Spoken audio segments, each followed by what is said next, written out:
ప్రకృతి ప్రకోపానికి వారంతా రెక్కలు దగ్గిన పక్షుల్లా చెల్లాచెదరైపోయారు. కూడు గూడు పోయి కష్టాల ఊబిలో ఇరికిపోయి విలవెల్లాడిపోయారు. వారందరికీ నేనున్నానంటూ ఓ ఆపన్న హస్తం ఆదుకుంది. మళ్లీ ఓ ఇంటి వారిని చేసింది. అందుకు కృతజ్ఞతగా ఆ మహానుభావుణ్ణి వారు గుండెల్లో దాచుకున్నారు.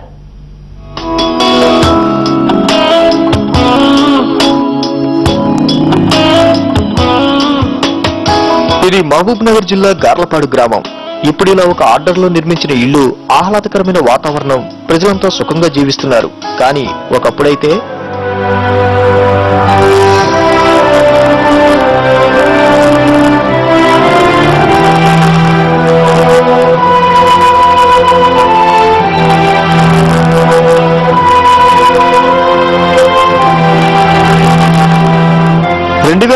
వచ్చిన వరదలకు ఊరంతా ఊడ్చిపెట్టుకుపోయింది. గ్రామస్తులందరూ రెక్కలు తెగిన పక్షుల్లా వెలవెల్లాడిపోయారు. అప్పుడే వారి జీవితాల్లో ఓ ఆశాకిరణం నేనున్నానంటూ అండగా నిలిచింది. స్పెయిన్ దేశానికి చెందిన విన్సెంట్ ఫెర్రర్ రూరల్ డెవలప్మెంట్ ట్రస్టును ఏర్పాటు చేశారు. ఈ సంస్థ ద్వారా 40 సంవత్సరాలుగా అనంతపురం జిల్లాలో వివిధ సేవా కార్యక్రమాలు చేశారు.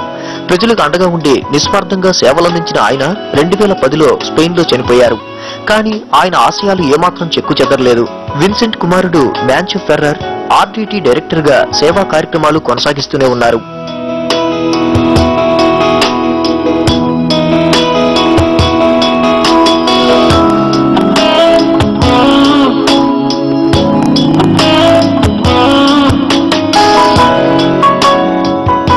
వరదల దాటికి దెబ్బతిన్న మహబూబ్ నగర్ జిల్లాపై దృష్టి పెట్టిన మ్యాన్చో ఫెర్రర్ ఆధ్వర్యంలో ఆర్డిటి జిల్లాలోని 4 గ్రామాల్లో ఇంటి నిర్మాణాలు చేపట్టింది. గార్లపాడు, కుటుకునూరు, మురుగుమానుదిన్నె, రాజోలి గ్రామాల్లో 1152 ఇళ్లను నిర్మించాలని నిర్ణయించారు. ముందుగా గార్లపాడులో 309 ఇళ్లను ప్రభుత్వ భాగస్వామ్యంతో నిర్మించిచ్చారు. ఒక్కో ఇంటికి 1,50,000 కాగా 75,000 రూపాయలు ఆర్డిటి సంస్థ, 68,000 ప్రభుత్వం సమకూర్చింది. ఇంటి నిర్మాణాలను ఆర్డిటి చేపట్టి సకాలంలో బాధితులకు అందించింది. మనిషికి అన్నం లేక నీళ్ళు లేక అలా పేరుతుంటే ఆ మహారాజు కట్టించినాడు. మాకు వెళ్ళడంగా మంచిగా ఉంది. సాయి నువ్వే దేవుడు అని నిన్ను మొక్కగలుగుతున్నాం. మేము ఏదో ఇల్లు నిర్మించామని చెప్పుకుని చేతులు దులుపుకున్నట్టు కాకుండా క్రమ పద్ధతిలో ఇళ్లను నిర్మించి మౌలిక సదుపాయాలతో పాటు పచ్చని వాతావరణం ఉండేలా ఏర్పాటు చేసింది. అంతేకాదు గర్భిణులు తీసుకోవాల్సిన ఆహారం, ఎయిడ్స్ ఎలా వ్యాపిస్తుంది లాంటి అనేక విషయాలపై ప్రజలకు అవగాహన కల్పించే విధంగా ఇంటి గోడలపై పెయింటింగ్ చేయించారు. వరదల్లో కూడు గూడు కోల్పోయిన వారికి ఇళ్లను నిర్మించడంతో బాధితులు ఆనందంతో ఉబ్బి తబ్బిబ్బైపోతున్నారు.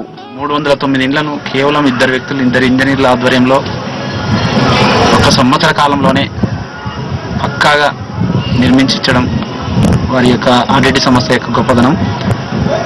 అందుకు కృషి చేసినందుకు గాను గ్రామస్తులందరూ స్వచ్ఛందంగా చందాల రూపంలో ఫాదర్ విన్సెంట్ ఫెర్రర్ విగ్రహాన్ని గ్రామంలో ఏర్పాటు చేసుకుని, గ్రామం మధ్యలో దేవాలయం ముందర ఏర్పాటు చేసుకుని అతన్ని కొలవడానికి పూనుకున్నారు. ఆర్డిటిని స్థాపించి ఎందరికో సహాయాన్ని, ఆశ్రయాన్ని అందించిన విన్సెంట్ ఫెర్రర్ విగ్రహాన్ని గార్లపాడులో ఏర్పాటు చేసి ఆయన కుమారుడు మ్యాన్చో ఫెర్రర్ తో ఆవిష్కరింపజేశారు గ్రామస్తులు. మన రాష్ట్రంలోనే పక్కనే ఉన్నప్పుడు ఇంత తీవ్రంగా వరదలు వచ్చి చాలా మంది ఇండ్లు పోగొట్టుకొని బయటపడినారంట.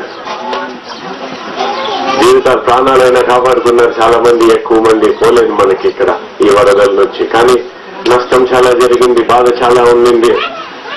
వెంటనే ఫాదర్ లేరు, కానీ ఆయన సిద్ధాంతాలు ఆర్డిటిలో అదే విధంగా ఉన్నాయి.